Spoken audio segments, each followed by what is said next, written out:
Hello les amis, nouvelle semaine, nouveau podcast Dataline, nouveau podcast e-commerce et cette semaine nous allons parler des fonctionnalités essentielles à vérifier ou à mettre en place sur sa boutique en ligne.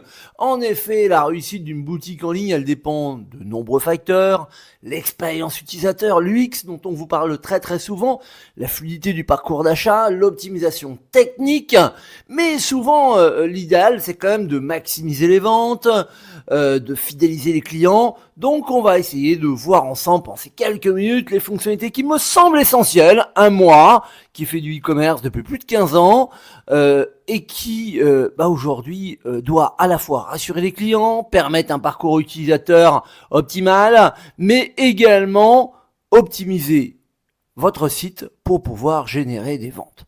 La première fonctionnalité non moins essentielle, c'est bien sûr la sécurité des transactions. Mettre en place un certificat SSL, proposer des solutions de paiement sécurisées, ça peut être PayPal, Stripe, différentes solutions de checkout, PayPlug, Molly et autres. C'est déjà la base. La sécurité des transactions, il faut qu'aujourd'hui, quand un client essaye de passer commande sur votre site, il n'ait pas de doute sur le fait que vous soyez quelqu'un qui met tout en place pour ne pas qu'il se fasse pirater sa CB. La cybersécurité, c'est un domaine qui devient juste essentiel. On aura l'occasion d'en reparler dans d'autres podcasts. Mais juste après la sécurité des transactions arrive le processus de commande qui doit être simple. Proposer un tunnel de commande en une seule page, un one page checkout, ou avec des étapes qui sont plutôt simples, où le client comprend exactement où est-ce qu'on va l'emmener. La possibilité de commander sans création de compte, ce qu'on appelle la commande invitée, limiter le nombre de champs dans le formulaire de commande, tout ça, ça semble aussi hyper important. Troisième point, non moins des moindres, la gestion des stocks en temps réel. Aujourd'hui, ce n'est pas normal qu'en 2025, on ne sache pas encore gérer ses stocks entre sa caisse du magasin et puis son site internet. Il existe plein de solutions, ce qu'on appelle des POS, qui permettent de gérer la caisse liée au site internet. Quatrième point, les options de livraison qui doivent être diversifiées. Au moment où Mondial Relais est en train de remettre en cause un certain nombre de points de relais, spécificité bien française, les points de relais. Cependant, il existe des lockers, il existe différents transporteurs, Colissimo, DHL, Mondial Relais et autres. Et puis offrir la livraison express ou la livraison gratuite sous condition, encore une fois, un colis qui arrive le lendemain de la Saint-Valentin, désolé, c'est raté, c'est pareil pour la fête des mères, c'est pareil pour le lendemain de Noël. Donc à certaines périodes dans l'année, il faut pas hésiter à proposer de la livraison express. Cinquième point, la compatibilité mobile. Oui, en 2025, on voit encore des sites qui ne sont pas adaptés au smartphone ou tout simplement, ils n'ont pas été testés sur smartphone. Tiens, la jolie bannière, d'un seul coup, devient juste toute petite sur smartphone et on n'y voit plus rien. Sixième fonctionnalité, le moteur de recherche, plus ou moins performant, avec des filtres plus ou moins avancés, mais on voit encore des sites e-commerce qui n'ont pas de moteur de recherche. C'est juste pas possible. Donc la gestion des synonymes, des expressions courantes, la pertinence des résultats. Alors tout ça c'est un vrai métier, c'est un vrai challenge, des suggestions automatiques. Il existe des moteurs de recherche très chers qui permettent de le faire et prendre en compte les erreurs typographiques également.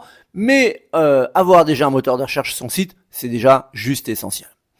Septième point, les avis clients. Oui, aujourd'hui, le système de collecte d'avis après chaque achat, répondre aux avis négatifs, afficher clairement les notes et les commentaires sur les fiches produits, ne pas avoir peur d'avoir un avis négatif. On aura tous un avis négatif un jour, mais surtout, l'essentiel, c'est d'y répondre.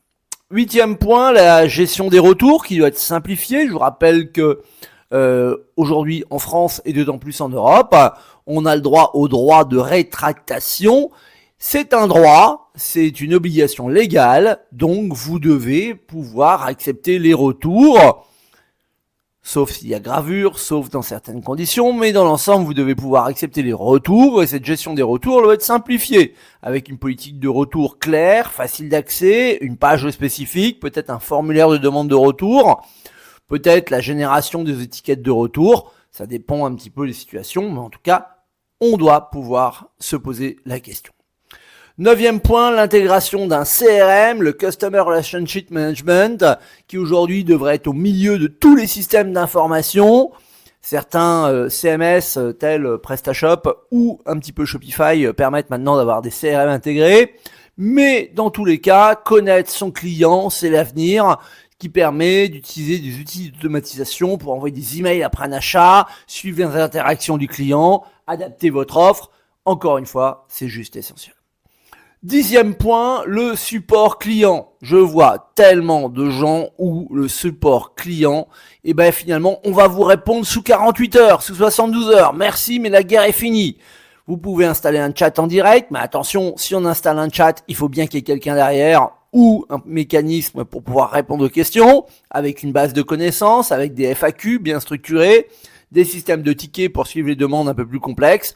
Vous l'avez compris, pour garantir le succès de votre boutique en ligne, il est juste essentiel de vérifier régulièrement toutes ces premières fonctionnalités. On pourrait continuer ces fonctionnalités par l'optimisation SEO, le référencement naturel. En 2025, il n'est plus juste nécessaire d'avoir une boutique en ligne, il faut que vous soyez visible. Et ça va devenir de plus en plus compliqué.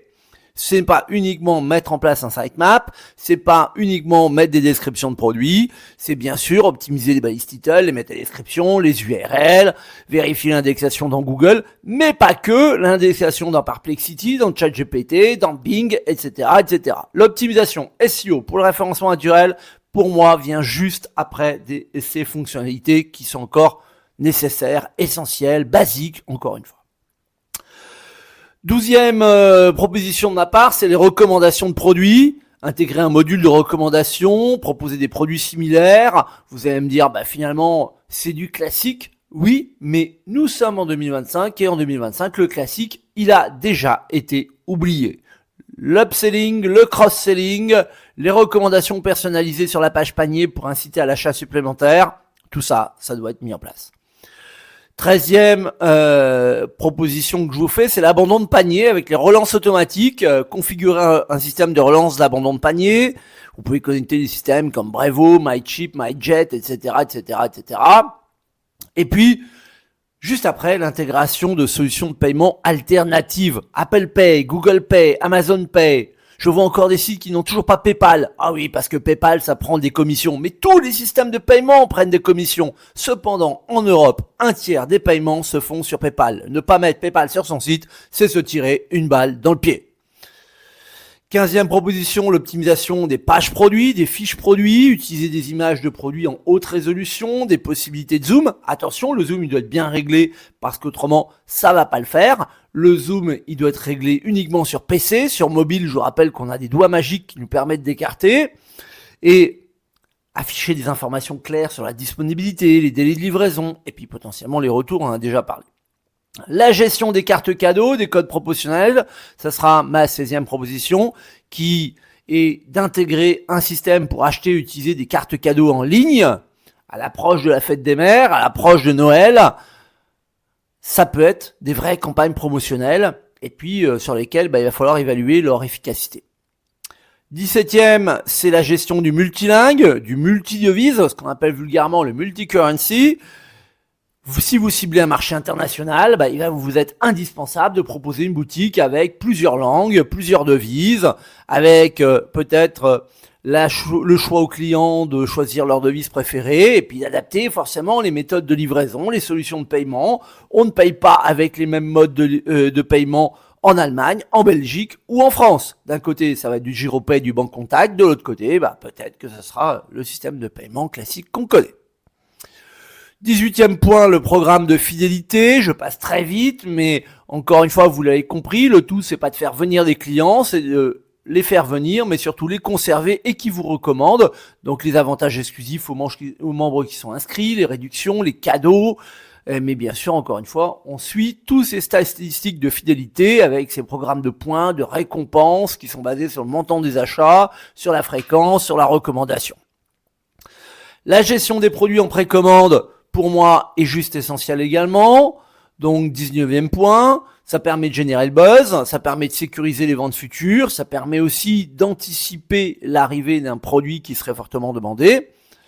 Et puis, bien sûr, pour terminer cette première partie de ces presque 5 ans de fonctionnalité de cette boutique en ligne, je parlerai aussi de l'intégration sur les réseaux sociaux, les boutons de partage des fiches produits. Aujourd'hui, au moment où on nous parle de TikTok shopping, ça veut dire qu'il va y avoir des vrais enjeux de partager et de continuer à partager ces fonctionnalités ou les produits directement sur les réseaux sociaux.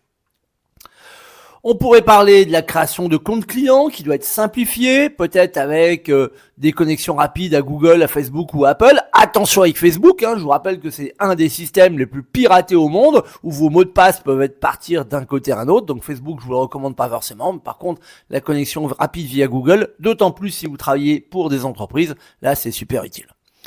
La wishlist, la liste de souhaits, qui elle doit être une option proposée sur pratiquement toutes les fiches produits. Ajouter à ma wishlist, envoyer des rappels par email lorsque les produits en wishlist sont en promotion ou presque épuisés, permettre aux utilisateurs de partager leur liste de souhaits avec leurs amis, avec leurs réseaux sociaux. Voilà, ça semble essentiel, mais encore une fois, beaucoup de sites ne l'ont pas. La gestion des abonnements, les produits récurrents également, offrir la possibilité d'acheter certains produits via un abonnement mensuel, trimestriel. Je vous rappelle qu'Amazon, avec son programme Prime aux États-Unis, est très très fort sur l'abonnement et ça va inonder l'Europe, donc soyez prêts. On a parlé de multidevises, un petit peu enfoui, mais aujourd'hui, moi, je vous dirais de ne pas oublier que si vous allez vers l'international, il y a parfois des taxes locales. Exemple, les pays américains qui, eux, finalement, ont des taux de TVA en fonction des États. Et puis on pourrait parler aussi de la TVA intra-Union européenne qui, elle, est très forte également. Tout ça, ça doit être analysé, donc il faut obligatoirement un outil d'analyse de performance e-commerce, ça peut être Google Analytics, mais pas que, bien sûr, Matomo, même si depuis l'arrivée de Jacquard, tout le monde commence à revenir sur Google Analytics, parce que ça permet de le connecter un petit peu partout, derrière vos sites qui peuvent être Shopify, PrestaShop, WordPress, avec Google Sitekit, mais pas que. La recherche vocale qui revient, alors que finalement on n'y attendait plus. Mais pourquoi ? Parce qu'on recherche de plus en plus sur mobile.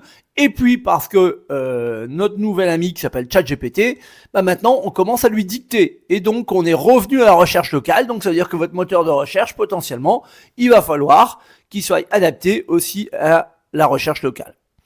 J'ajouterai les notifications push. Même si c'est très intrusif, mais on décroche de moins en moins le téléphone, on regarde de plus en plus ces SMS, et les notifications push, finalement, sur le téléphone, ont toujours un intérêt. Si et seulement si la personne que vous essayez de contacter connaît votre site. Autrement, vous êtes spammé. 28e, la gestion des coupons, des offres fidélité. Encore une fois, les codes promo, souvent, les commerçants ne les utilisent pas assez, tout simplement parce qu'ils ne savent pas que c'est actif sur leur site. La personnalisation de produits, ainsi que l'intégration des avis, des comparateurs externes également. Tout ça est juste essentiel également. Finalement, quand on regarde un petit peu ces différents avis, on se rend compte que on est avec une cinquantaine de fonctionnalités qui sont juste nécessaires, juste essentielles et qui aujourd'hui permettent de optimiser ou en tout cas d'avoir les fonctionnalités nécessaires à développer son business. Finalement, en intégrant toutes ces fonctionnalités qui sont parfois nouvelles ou qui sont parfois juste essentielles, le but, encore une fois, c'est de renforcer l'expérience utilisateur, d'offrir à vos clients des options innovantes, pratiques, qui encouragent l'engagement, la fidélité. Bien sûr, une boutique en ligne, si elle est complète et optimisée, elle va couvrir l'ensemble des aspects du marketing à la logistique en passant par la satisfaction client. Ça veut dire qu'à un moment donné, si vous prenez en compte toutes ces fonctionnalités, normalement, votre client devrait être un minimum rassuré ou, dans tous les cas, prendra du plaisir à venir sur votre site. Alors bien sûr, on aurait pu aller encore plus loin avec la possibilité de sauvegarder son panier, avec les badges de confiance, avec l'autocomplétion des formulaires, avec l'optimisation du temps de chargement, avec les modes de paiement différés, buy now, pay later, l'affichage du stock restant, le multi-adresse de livraison, la navigation par filtre qui peuvent être dynamiques, en fonction des tailles, en fonction du prix, en fonction de la disponibilité. On aurait pu parler également des bundles, c'est-à-dire les lots, les ventes croisées intelligentes, les kits débutants, les kits premium. On aurait pu parler du calculateur du délai de livraison. On aurait pu parler du mode offline de la boutique. Tiens, ce qu'on appelle vulgairement le PWA, les Progressive Web Apps, qui nous permet d'installer des mini-applications sur son smartphone.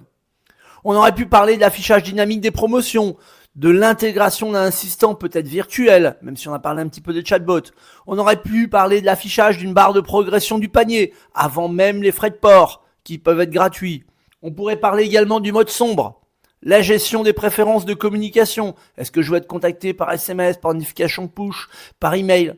On pourrait parler aussi de l'intégration de vidéos sur les produits, du légal, du RGPD, des cookies, la notification rapide des fiches produits, ou ce qu'on appelle vulgairement le cross-device shopping, c'est-à-dire pouvoir synchroniser le panier et l'historique de navigation entre les différents appareils qui sont connectés.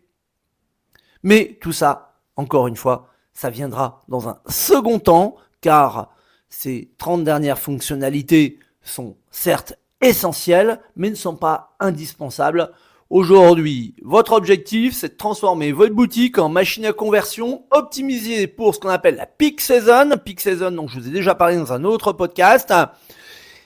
Et puis pas justement que la peak season, et bien sûr au-delà. Chaque fonctionnalité doit être pensée pour améliorer l'expérience utilisateur, accroître la fidélité client et bien sûr maximiser le chiffre d'affaires.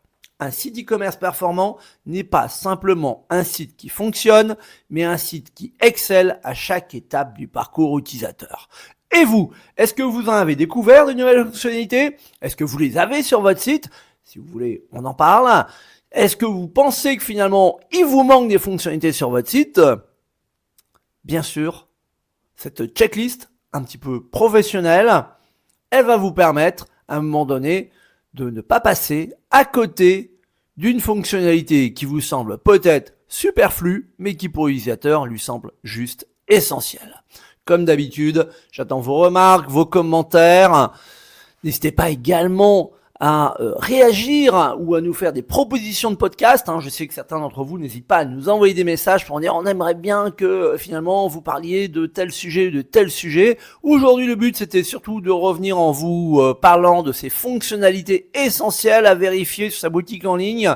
Encore une fois, pour maximiser les ventes, fidéliser les clients et puis comme d'habitude, on se retrouve sur toutes les bons sites de podcast qui va de YouTube en passant par Spotify, Deezer, etc., etc., etc. Et puis je vous dis à très bientôt les amis. Ciao, ciao!